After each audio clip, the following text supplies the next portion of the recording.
जोरदार ताली बजा करके हमारे यशस्वी गृह मंत्री जी का अभिनंदन करें। जोरदार ताली को आपका अभिनंदन कर रहे हैं। कमल के फूल पर बटन दबाओगे, मध्य प्रदेश में प्रचंड बहुमत से भाजपा सरकार बनाएंगे।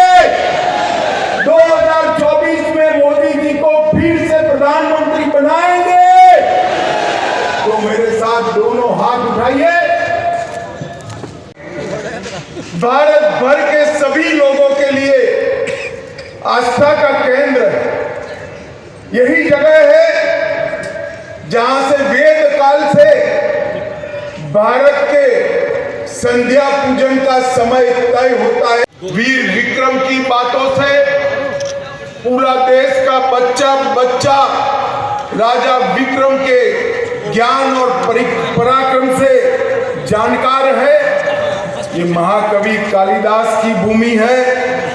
सम्राट अशोक का बचपन जहां गया ये यही उज्जैन है। महान समुद्रगुप्त जहां कलेक्टर बनकर आए थे ये यही उज्जैन है। उज्जैन दक्षिण में भाजपा प्रत्याशी के पक्ष में आए संत अवधेश पुरी बुरी तरह से फंसे। मंत्री मोहन यादव को भूमाफिया बताने वाले आज उनके समर्थन में आए पत्रकारों को दिखाई उंगली। कल तक बैलगाड़ी पर चुनाव प्रचार करने निकल पड़ने, संत के पास खोने के लिए कुछ नहीं और उज्जैन दक्षिण के भाजपा प्रत्याशी को भूमाफिया कहने वाले संत अवधेश पुरी ने यू टर्न ले लिया है। उन्होंने रविवार को भाजपा प्रत्याशी के साथ बैठकर पत्रकार वार्ता ली और अपने मैदान से हटने को लेकर तमाम तरह की बातें समझाने की नाकामयाब कोशिश भी की। इस दौरान महाराज से प्रेस ने पूछा कि आपको कितने का पैकेज मिला है। रविवार को भाजपा प्रत्याशी के नाम से चुनाव संबंधी एक महत्वपूर्ण विषय को लेकर उज्जैन दक्षिण विधानसभा प्रत्याशी डॉक्टर मोहन यादव की पत्रकार वार्ता का संदेश प्रेस को दिया गया था। इसके लिए संभागीय मीडिया सेंटर प्राइम प्लाजा में पत्रकारों को दोपहर 12 बजे आमंत्रित किया गया था।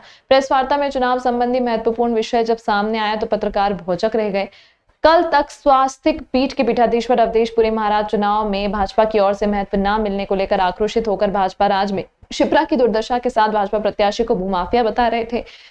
फिर पत्रकार वार्ता में प्रत्याशी के साथ बैठकर यशोगान कर रहे थे। इसे लेकर मीडिया ने उन्हें 2 दिन पूर्व के उनके वक्तव्य को याद दिलाया तो महाराज के बोल मुंह में ही अटक गए।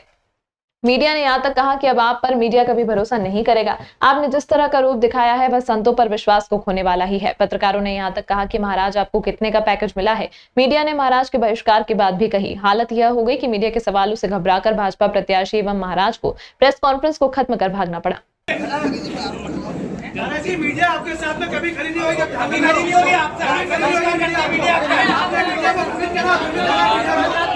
महाराज जी आप कल तक भूमाफिया बता रहे थे, आज आपको क्या हो गया? आप भूमाफिया के साथ हो गए क्या? आप जिन महाराज जी आप भूमाफिया बता रहे थे जिन लोगों को, महाराज जी क्या बात कर रहे हैं आप? महाराज जी योगी समझ रहे थे आप आपको लोग बाग। महाराज जी पैकेज कितने का मिल गया? पैकेज कितने का मिल गया? मुनीनगर निवासी महिला वर्षा पिता भगवान सिंह के घर के सामने 25 अक्टूबर रात 10:30 बजे शराब पी रहे व्यासनगर निवासी शिखर पिता राजेंद्र सोलंकी को शराब पीने और गाली गलौज से मना करने पर उसने वर्षा सहित उसके भाई मुकेश उम्र 43 और माता कृष्णा उम्र 80 वर्ष के साथ जमकर मारपीट की। इसकी शिकायत लेकर जब फरियादी नानाखेड़ा थाना पहुंचे तो पुलिस ने दोनों पक्षों की ओर से क्रॉस एफआईआर दर्ज कर ली। 2 दिन सिविल अस्पताल में इलाज कराने के बाद परिवार 27 अक्टूबर को घर पहुंचा। उसी रात शिखर सोलंकी फिर अपने दोस्तों के साथ आया और घर में घुसकर सभी के साथ मारपीट की एवं घर में तोड़फोड़ कर सारा सामान अस्त व्यस्त कर दिया। घबराए परिजनों ने शनिवार को पुलिस अधीक्षक कार्यालय पहुंचकर सुरक्षा की गुहार लगाई। पीड़ित परिवार ने प्रेस कॉन्फ्रेंस में मीडिया से चर्चा हुए कहा कि पुलिस भी गुंडों को संरक्षण दे रही है। हम एसपी ऑफिस पर जाकर एसपी साहब से मिले हैं। हमें विश्वास है कि एसपी साहब हमारी सुनवाई करेंगे और अगर ऐसा नहीं हुआ तो हम परिवार आत्मदाह कर लेंगे। मैं और मेरा परिवार शिखर सोलंकी की जो हरकतें करता है उससे हम बहुत परेशान हैं। उसने हमारे साथ मारपीट करी, घर में घुसकर तोड़फोड़ करी, मेरी भाभी को उठा ले जाने की धमकी देता है। वो सीधे खुले शब्दों में कहता है कि पुलिस वाले मेरा कुछ बिगाड़ नहीं लेंगे क्योंकि थाने पे मैं पैसे देता हूँ और मेरा चाचा डीआईजी है। हमने पहले भी छेड़छाड़ की रिपोर्ट डाली है, हम सब कर चुके हैं पर हमारी कहीं से कोई मदद नहीं हो रही है और उसी से इसके बुलंद इतने हौसले हो रहे हैं कि आज हमारे घर में तक घुस गया।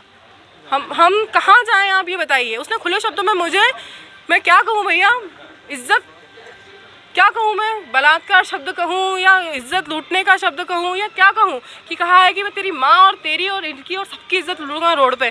क्या कर लोगे? तो अब ऐसे इंसान के साथ आप क्या करोगे, आप ये बताइए। और जब वो जीत नहीं पा रहा तो उसने हम पर उल्टा इल्ज़ाम लगाया कि हम दोनों माँ बेटी प्रोस्टिट्यूशन का धंधा चलाते हैं। आप मतलब किसी से यदि आप नहीं जीत पा रहे हो, सच झूठ आप कर रहे हो, सब कुछ कर रहे हो, तो आप इतना गंदा आरोप लगाओगे? हाँ, अब मैं क्या करूं? शिकायत की, पुलिस ने सुनवाई कर रही है। एसपी साहब से भी मिले थे। एसपी साहब से हम मिले, उन्होंने हमें आश्वासन दिया, लेकिन हमारे उसके खिलाफ हमारे पास कुछ भी, हमारे न्याय संबंधित हमारे पास कार्रवाई नहीं की गई।